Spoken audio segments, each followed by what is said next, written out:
poco esa madeja y como integrante de la Asociación Civil Mochacelis, el bien que puede alumbrar esta conversación.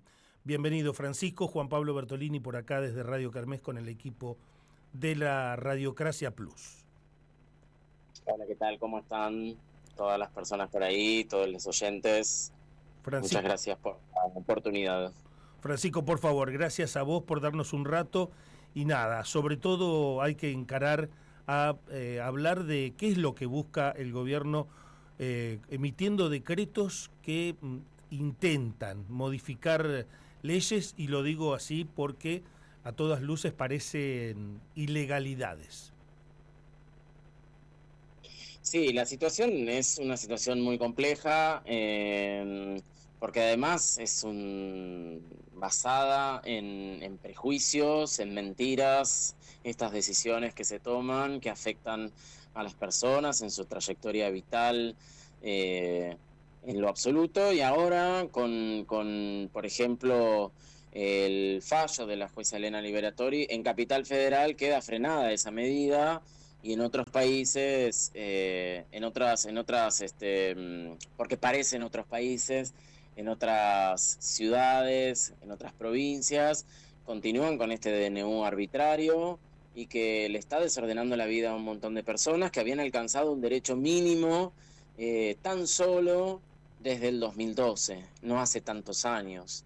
Así que es totalmente injusto, es una violación a los derechos humanos, y me parece que tenemos que seguir construyendo una barrera de resistencia. Lamentablemente, esta situación que estamos viviendo hace que en lo judicial hace poner en crisis a las instituciones, pero bueno, creo que vinieron un poco a desordenar, a hacer eso, y en esa confusión hacer el desfalco económico que están haciendo, ¿no? La verdad es que construyen enemigos públicos internos, y a partir de eso llevan adelante esta medida, ¿no? Ya lo dijo en su momento Patricia Bullrich, que era poner en el centro desde una perspectiva humana, zaraza, pero lo único que está en el centro es en la mira de sus armas, porque no hay ninguna política pública que lleve a la mejora de la calidad de vida de la población, sino que se embarra, que se confunde, que se desinforma, y se crean estos enemigos públicos internos y enfrentamientos entre la población por una competencia de recursos que se los están llevando, pero que quieren hacer creer que son determinadas políticas públicas del derroche, que hacen pensar que, bueno, no se merece una persona trans sentirse en conformidad con su identidad, sino que, bueno, lo tiene que hacer de manera autónoma, si puede pagarlo, si tiene dinero para hacerlo, y vinieron a eliminar el Estado de Derecho, básicamente. Eliminan el Estado de Derecho, parece de una gravedad impresionante, pero también lo que antes mencionaba Fran cuando decís, crean enemigos internos. Un poco se parece a esto que cuando estudiamos vemos que hay en la historia que precedió a la dictadura que arrancó en el 76. Pero hay actores de la vida civil, de la vida política en la Argentina, que todavía no se animan a decir que el gobierno de Javier Milei y compañía es fascista. ¿Vos cómo lo percibís? ¿Cómo lo definís? Sí, O incluso lo que hablan...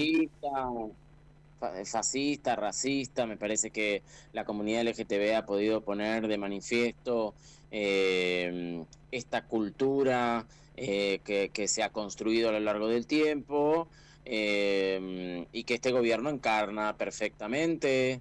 Entonces, a través de las emociones también, ¿no? Porque si el gobierno anterior nos encerró con las medidas por el COVID, ellos son la libertad, ¿no? Y vinieron a liberarnos de ese encierro. Entonces, emocionalmente la gente también terminó eligiendo un gobierno que va en contra de sus propios intereses. Primero pensando que les queda lejano, que van por las identidades o personas con las que uno no se identifica, ¿no? Digo, incluso llegaron a poder construir una xenofobia tan grande que hace olvidar a muchas personas que son hijas o que son hermanas o que son nietas o nietos de migrantes, ¿no? Y aborrecen la migración. Después también odian los pueblos originarios, pero bueno, también en la sangre de todos y todos los argentinos corre sangre originaria. Y así, siempre con alguien que parece lejano, pero que no nos damos cuenta que es nuestra propia identidad, ¿no? Llegan a decir, por ejemplo, este asesor de Milei, que el problema de Argentina son los argentinos, pero que ya se están ocupando de eso, ¿no? Digo, Reidel. para vender los recursos naturales, para poder apropiarse de las tierras. Es un plan económico, político, que implica la eliminación y la persecución de cierto sector. Tiene cara de democracia, pero no lo es. Esto es una claridad, digo, son las mismas políticas públicas de la dictadura, son las mismas políticas públicas y los discursos de odio que se intentan sembrar para dividir como primera medida a los habitantes de este país, construyendo todas estas ideas falsas de que alguien tiene que pagar por el derecho de otra persona, ¿no? Sobre la salud pública, sobre la educación.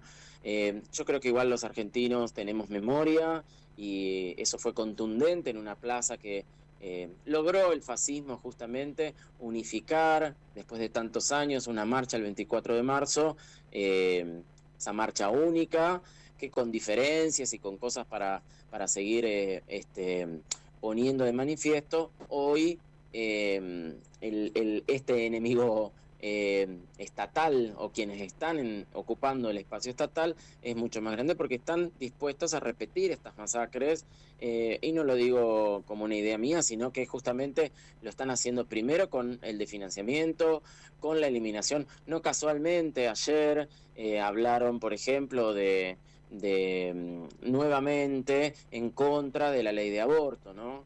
Y lentamente todas las leyes que han logrado, sobre todo mujeres y diversidades, que es lo primero que en cualquier gobierno de corte fascista se empieza a manifestar. Después van por los trabajadores, que también están haciéndolo, los jubilados, los migrantes, y así, de a poquito, como la metáfora de la rana en la olla, ¿no? De a poquito la temperatura, pero puede ser tarde si no nos organizamos, unificando todas las luchas de quienes vienen sufriendo los embates de este gobierno en particular. No hay, por ejemplo, dinero para la obra pública, pero sí pueden destinar un montón de dinero para la represión o también para eliminar el monumento a Osvaldo Bayer, que les molesta por su escritura de la Patagonia rebelde. Así que bueno, nada, me parece que está de manifiesto y que nos estamos acostumbrando muy rápido. Fran, ¿qué hacer desde los colectivos o como meros ciudadanos y ciudadanas de una Argentina que no necesariamente nos encuentra unificados y tonificados como para salir a defender una democracia que nos acostumbramos a que tenía determinada medida y eso debía ser suficiente? Digo porque lo implacable de la economía también preparó los lomos para decir, bueno, esto no se puede estar peor, que parece que era el grito del 2023, ¿no? Bueno, un año y pico después es evidente que sí, que se podía y que el soberano, como se suele decir, se equivocó. Pero finalmente, y para darle la vuelta no solo simbólicamente a lo que nos propone Milei y compañía, ¿alcanza con el Poder Judicial o con lo que actúe alguna jueza, algún juez o algún fiscal de oficio haciéndose eco de nuestros reclamos? ¿O cómo le encontramos el agujero al mate, Fran, desde lo colectivo? No, la cuestión me parece que tiene que ver con múltiples respuestas. Es en la calle, es a través del Poder Judicial, es con los organismos internacionales. Lo que pasa es que hay un mundo que también viene triangulando u organizando esta agenda, ¿no? Digo, es Milei, es Meloni, es Trump. Y también en otros países que se viene dando esta preocupación, en Alemania también, digo, es geopolítico y tiene que ver con, antes quizás fue el centro de los recursos para Estados Unidos y otros países, una agenda política en Medio Oriente y ahora se está concentrando en América Latina, ¿no? Digo, antes quizás tecnológicamente o geográficamente era más complejo.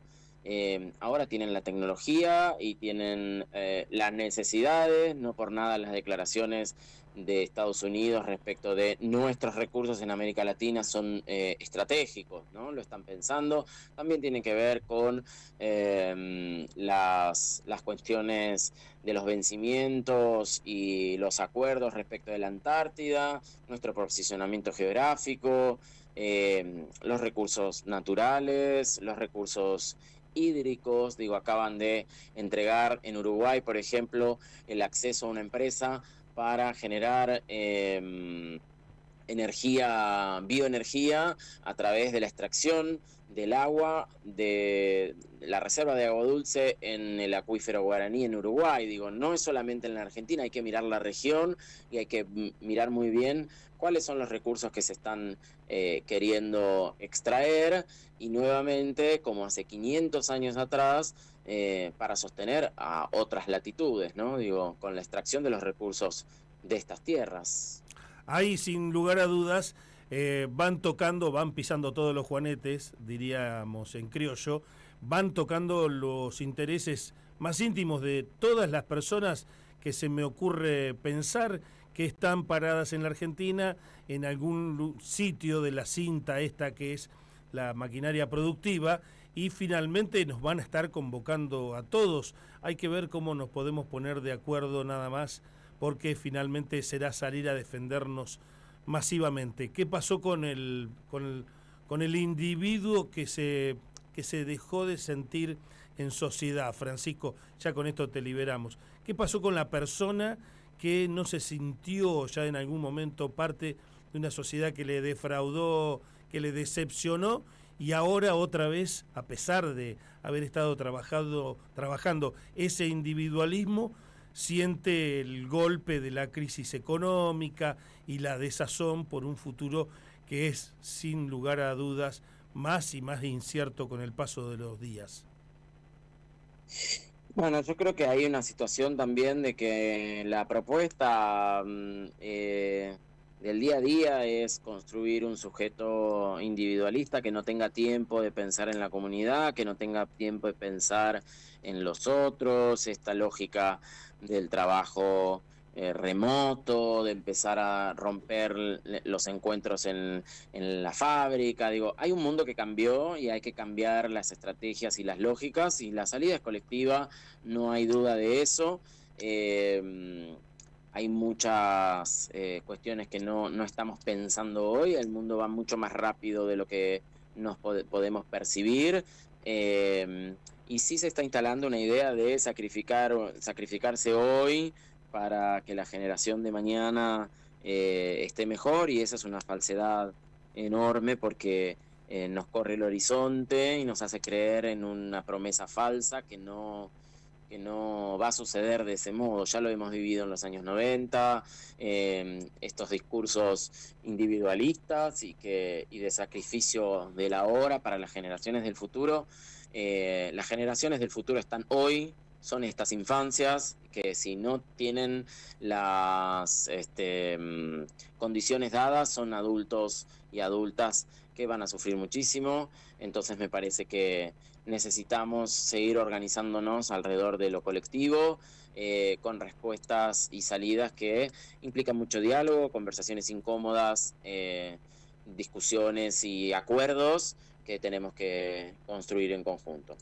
Muy bien. Ha señalado, por supuesto, ahí de nuevo el meollo de la cuestión que nos convocaba a charlar contigo brevemente y nada, para aportar a esa conversación, según la información que tenemos, es cerca de 50 menores de entre 15 y 17 años que realizan tratamientos de inhibición puberal en la provincia de Buenos Aires, mientras son 4.200 las personas que se atienden en los consultorios de diversidad de ese distrito. Lo digo, Frank, como para redondear acá y también poner en evidencia que el gobierno de Milei miente cuando habla de un gasto innecesario, excesivo y que le vendría bien a la sociedad sacarse de encima. Sí, por supuesto, y eso es en realidad es una mentira porque dinero hay y además la población es muy pequeña y no significa un gasto fundamental. No hablan con datos, hablan con prejuicios y le están arruinando la vida a un montón de infancias que necesitan hoy todo nuestro acompañamiento. Bueno, creo que ha sido lo suficientemente reflexivo en la conversación, pero por supuesto es mi deber ofrecerte el micrófono que está a tu disposición para que cierres este encuentro, Francisco, como te parezca conveniente. Te estamos muy, pero muy agradecidos por este rato. No, por favor, un abrazo enorme. Un abrazo. Ahí está Gracias. Francisco Quiñones del colectivo La Mocha Celis, que una vez más llega a ser oída en Radio Kermés.